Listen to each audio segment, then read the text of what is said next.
Con này nhà mẹ đuổi. Mình bắt ăn chuối thôi. Ai giờ yêu lấy nào sẽ nhưng mà cái kia mẹ ăn lấy quá. Mình có gì chẳng có tôi được. Mình ở xin đi con đi luôn, đi không à. Mang mà trời. Anh nói em. Cô lấy được cả cho cô xin Mua cho ít thôi. Ê, nhau thì nuôi mua tuổi á. Quay to chứ cháu con nó lên chuyện á. Đấy nó sử dụng Ủa, mình đã làm cái to. Con chẳng bán nhưng mà chỉ cho tao. Cô đi làm việc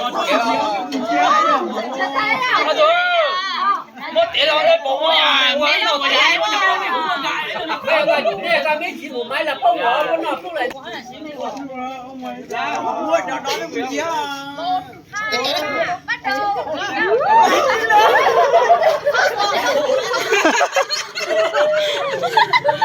Đi hậu xa.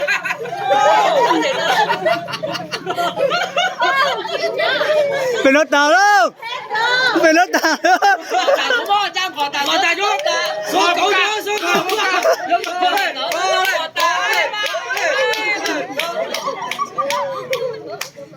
Ăn được không?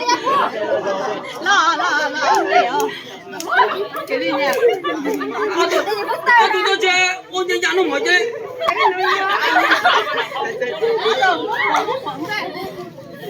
Cái gì đây mình chơi tiếp đi, ăn đi thôi. Thì bắt đầu khao chết cao trốn nào?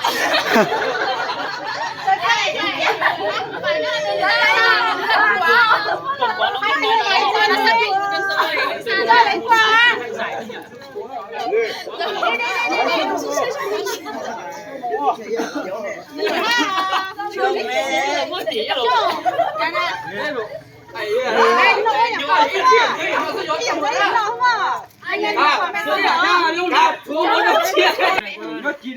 Nó to lắm mà. Cái mình theo vào giống như là cái này đặt không mày. Nó có tiền cả tôi tạo cái tôi là tôi.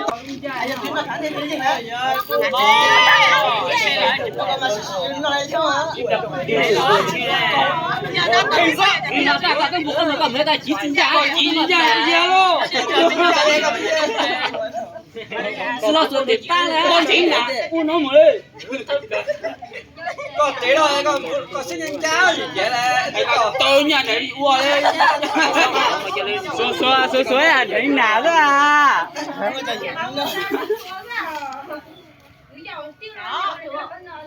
Rồi nó cứ muốn con nhà dễ lần cho con em không một trên trăm chạy một chút nào thì lo bỏ ha. Một con bố đâu.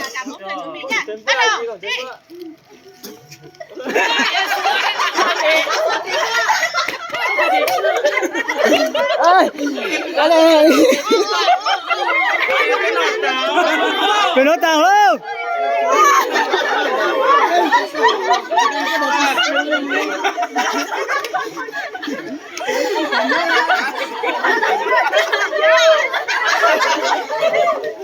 Ở trên cây là bắt trên cái con chim.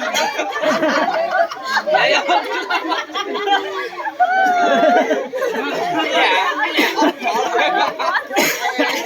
Thực ra thì vẫn còn một lượt chơi nữa nhưng mà thế thôi thì để tặng hết cho mọi người chơi tiếp nhé.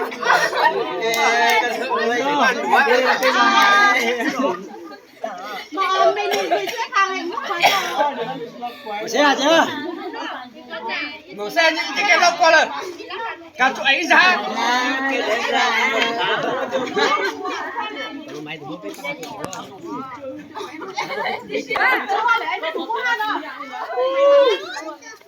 这大几小做点的做点治好沟通哦。Cái gì giá hai vô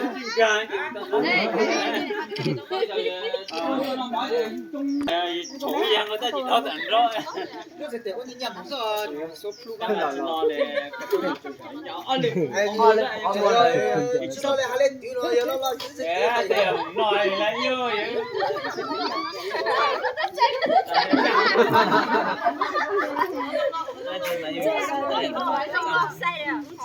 Nếu đủ mồm nhúc cả hai tay vào.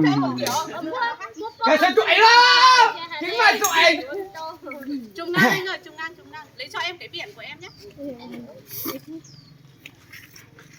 Ok, mình nhớ anh.